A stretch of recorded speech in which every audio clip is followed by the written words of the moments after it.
Welcome back to Power Rangers Shark Attack, the podcast where we dive deep into the adventures of our favorite ocean protectors. Rangers of the sea, riding on the wave, sharks in our face, fearless and brave, underwater heroes fighting to save. The power of the ocean, here to pave the way. Rider and tide, feel the surge, shark attack team ready to emerge.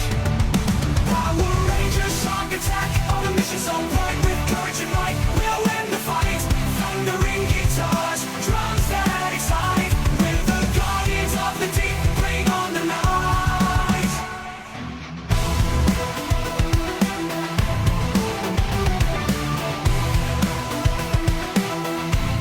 With the guardians of the deep, bring on the night.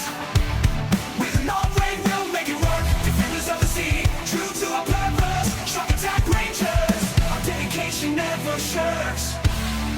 Feel the adrenaline as we dive. Power Rangers Shark Attack, on a mission so blind, with courage and might, we'll win the fight. Thundering guitars, drums that excite, we're the guardians of the deep, bring on the night.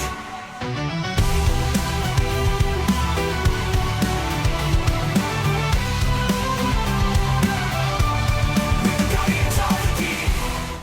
In our last episode, the Rangers successfully defeated Pufferon and discovered a way to cure Chip and Lynn.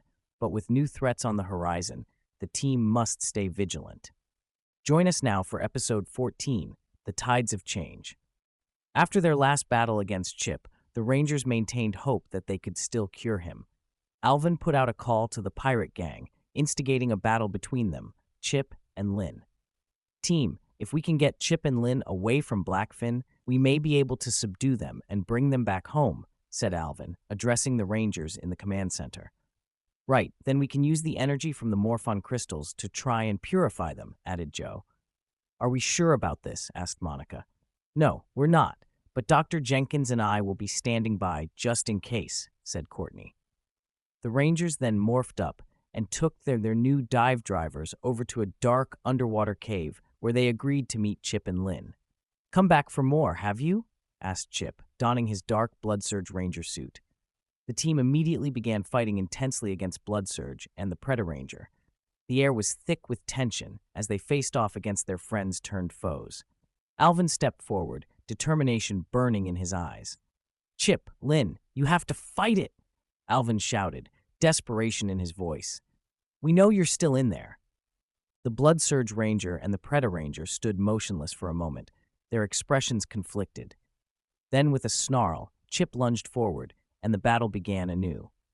We need to subdue them without hurting them, Joe commanded. Stick to defensive maneuvers. The Rangers engaged in a carefully orchestrated dance of attacks and counterattacks, avoiding lethal strikes and focusing on containment. Henry activated his advanced sonar tech, using the frequencies to disorient their opponents without causing permanent harm. Monica wielded her green aqua axe with precision, creating barriers of water to corral Lynn. Lynn, listen to me. We can help you, she cried out, hoping to reach her friend. Chip's attacks were relentless, but deep within his eyes, a flicker of recognition sparked. Chip, it's me, Alvin, Alvin said, holding his ground. I know you can hear me. The breakthrough came when Courtney managed to shoot a well-aimed crossbow bolt with a tranquilizer, designed by Henry, at Lynn. The Predator staggered, and the toxin's grip on her mind began to weaken. Lynn, fight it! Chip's voice broke through the haze, momentarily regaining control. The sight of his sister's struggle gave him the strength to resist. Henry seized the opportunity and used the Morphon crystal's energy to create a containment field around Chip and Lynn, neutralizing their powers. With the siblings restrained, Bradley and Alvin quickly set up the equipment to administer the crystal's energy. The soft hum of the machine filled the air as the crystal's light enveloped Chip and Lynn. It's working, Bradley said, his eyes fixed on the readings. The crystal's energy is neutralizing the toxins. Chip let out a gasp, the dark influence fading from his eyes. Lynn, I'm sorry, he whispered, tears welling up. Lynn's eyes fluttered open, and she looked at her brother with clarity for the first time in years. Chip, we're free, she said, tears streaming down her face. The team let out a collective sigh of relief as the procedure concluded. Bradley checked the readings one last time and smiled. It worked. They're cured. Meanwhile, back at the fallen pirate ship, chaos ensued. Blackfin raged at the loss of Chip and Lynn, his anger palpable.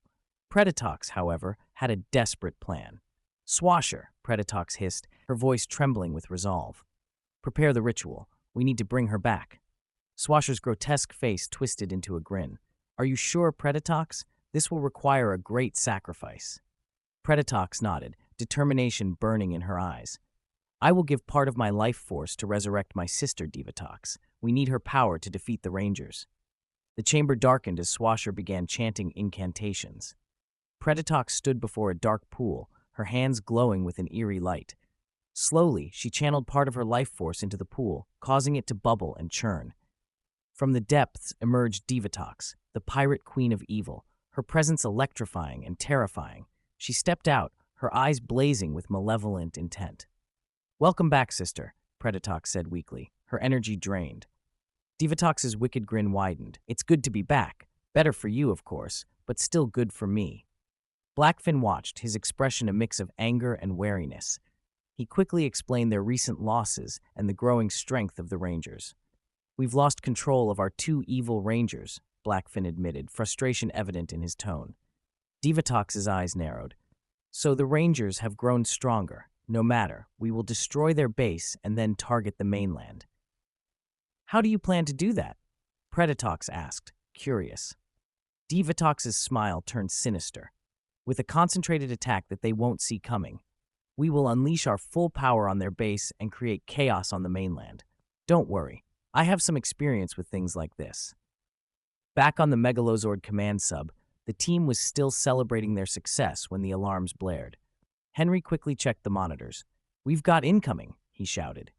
The screens showed the dark pirate ship protected by a bubble of ominous energy approaching the Megalozord command sub. Divatox stood on the deck, her presence commanding and terrifying. "Attention, Rangers," Divatox's voice echoed through the comms. "Prepare to meet your doom." The team scrambled to their stations. "Who is that now?" yelled out Courtney. "We can't worry about that right now. We need to defend the sub." Alvin commanded, "Ride the Riptide." The Rangers transformed and prepared for battle. Chip and Lynn, still weak but determined, joined them. "We can do this," Chip said, his voice filled with resolve. Divatox unleashed a barrage of energy blasts, shaking the sub violently. The Rangers fought back, but Divatox's power was overwhelming. "She's too strong," Monica said, struggling to keep her balance. "We need to get out of here." Joe looked at the situation with a grim expression. "We have to abandon the sub. It's our only chance." "Everyone, evacuate," Alvin ordered. "Head to the escape pods." The team hurried to the escape pods as Divatox's attacks intensified. The sub groaned under the pressure, its systems failing one by one. As they launched the escape pods, the Rangers watched in horror as the Megalozord command sub was engulfed in flames and debris. Divatox's laughter echoed through the water. "Rangers," she sneered, "this is just the beginning. The seas will be mine, and you will soon bow down to the once-and-future queen Divatox." The escape pods surfaced, and the Rangers regrouped on a nearby island. They looked back at the smoldering remains of their base, a mixture of anger and determination in their eyes. "We'll rebuild," Alvin said firmly, "and we'll stop her." Joe nodded, his expression resolute. "We're not done yet. We'll find a way to fight back." As the team gathered around a makeshift campfire, they began to plan their next move. Bradley and Henry discussed potential locations for a new base, while Courtney tended to Chip and Lynn. "We have each other," Monica said, looking around at her friends. "That's what matters. We're stronger together," Brandon agreed. "And we'll get through this." As the episode ended, the Rangers knew that their fight was far from over. With Divatox's new threat looming, they were more determined than ever to protect the ocean and restore peace. Thanks for tuning in to this episode of Power Rangers Shark Attack. The Rangers face new threats and discover new allies, but their journey is far from over. Join us next time for the season finale of Power Rangers Shark Attack. Until then, keep riding the Riptide.